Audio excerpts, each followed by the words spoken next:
Radhe Radhe dear students, welcome to our channel BSc tricks and tips.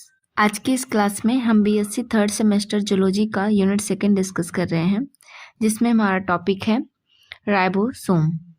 So start करते हैं। Ribosome first discovered by the George Palade, that's why ribosome are called Palade particle. Ribosome को सबसे पहले George पैलाडे ने discover किया था, इसीलिए हम राइबोसोम को पैलाडे पार्टिकल भी बोलते हैं। Ribosome are cellular structure responsible for protein synthesis, acting as a molecular machine that translates genetic information into functional proteins. Ribosome क्या होता है? ये प्रोटीन की सिंथेसिस के लिए रिस्पॉन्सिबल होता है। कैसे? mRNA के स्टैंड पे जहाँ पे कोडॉन्स लगे हुए होते हैं, वहाँ पे राइबोसोम जाके बाइंड करता है और बाइंड करके यहाँ पे प्रोटीन की सिंथेसिस कराता है। इसलिए हम कहते हैं कि राइबोसोम जो होता है वो प्रोटीन की सिंथेसिस के लिए रिस्पॉन्सिबल होता है। ये एक्ट करता है एक molecular machine that translate genetic information, जो कि mRNA के स्टैंड के जेनेटिक इन्फॉर्मेशन को ट्रांसलेट करता है किसमें? फंक्शनल प्रोटीन्स में। They are made up of ribosomal RNA, जिसको हम rRNA बोलते हैं, and protein, and found in both prokaryotes and eukaryotes. Ribosome जो है वो बेसिकली टू कंपोनेंट से मिलके बने हुए होते हैं। एक होता है rRNA एंड दूसरा होता है प्रोटीन्स। और राइबोसोम प्रोकैरियोट्स एंड यूकैरियोट्स दोनों तरीके के जीवों में पाए जाते हैं। आगे हम राइबोसोम का स्ट्रक्चर देखते हैं।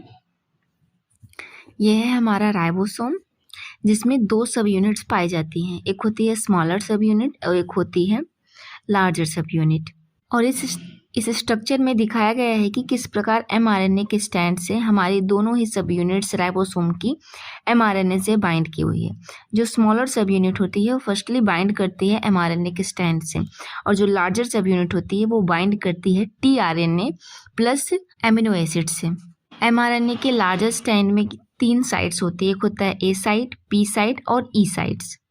ये तीनों ही साइट्स मिलके एमिनो एसिड्स का फॉर्मेशन कराती है, जिससे एक पॉलीपेप्टाइड चेन का फॉर्मेशन होता है। आगे हम इसकी थियरी को पढ़ते हैं। राइबोसोम कंसिस्ट ऑफ 2 सब units, smaller sub unit and larger सब यूनिट्स। जैसे कि हमने बताया कि राइबोसोम में 2 सब यूनिट्स होते हैं, smaller and larger. The smaller sub unit bind to the mRNA while the larger sub unit bind to the tRNA and amino acids. देखिए यहाँ पे ये जो साइट्स बनी हुई है, यहाँ पे आके tRNA बाइंड करता है, और जब tRNA बाइंड करेगा तो tRNA से लार्जर सब यूनिट्स बाइंड करेंगी। ये लाइन आपको ट्रांसलेशन की प्रोसेस में ओवरऑल क्लियर हो जाएंगी। अभी के लिए इतना समझिए कि जो स्मॉलर सब यूनिट होती है वो mRNA के स्टैंड से बाइंड करती है, और जो लार्जर सब यूनिट होती है यहाँ पे आके जब कोडॉन से tRNA बाइंड करेगा, उन tRNA से आके हमारी लार्जर सब यूनिट बाइंड करेगी और एमिनो एसिड का फॉर्मेशन करेगी। In prokaryotes, 70S ribosome and in eukaryotes, 80S ribosomes are found. We know that कि प्रोकैरियोट्स में 70S राइबोसोम होते हैं, जो कि 30S प्लस 50S से मिलके बने हुए होते हैं, एंड यूकैरियोट्स में 80S होते हैं, जो कि 40S प्लस 60S से मिलके बने हुए होते हैं। अब यस किसको रिप्रेजेंट करता है? तो यस क्या है? एक स्वेडबर्ग यूनिट है। आगे हम राइबोसोम का फंक्शन देखेंगे। Ribosome are site of protein synthesis, also known as translator. Ribosome को प्रोटीन सिंथेसिस की साइट कंसीडर किया जाता है, इसीलिए हम इसे ट्रांसलेटर कहते हैं। ट्रांसलेटर मतलब ये कि ट्रांसलेशन की प्रोसेस को कंप्लीट कराता है।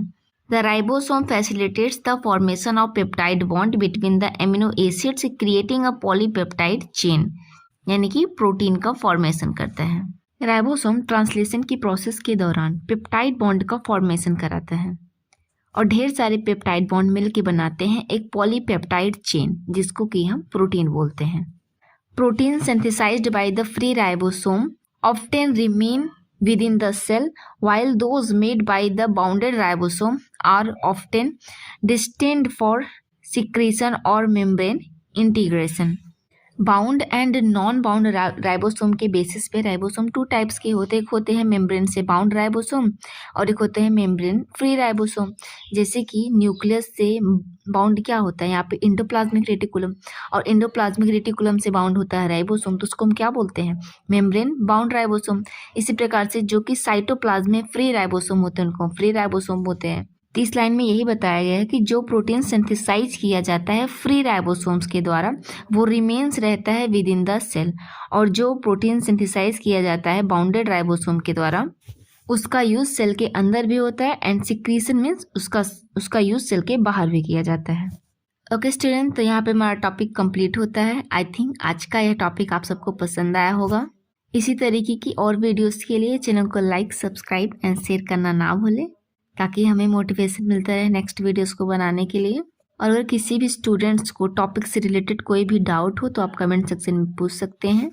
ओके स्टूडेंट्स, अपना ख्याल रखिए, पढ़ाई करते रहिए। राधे राधे।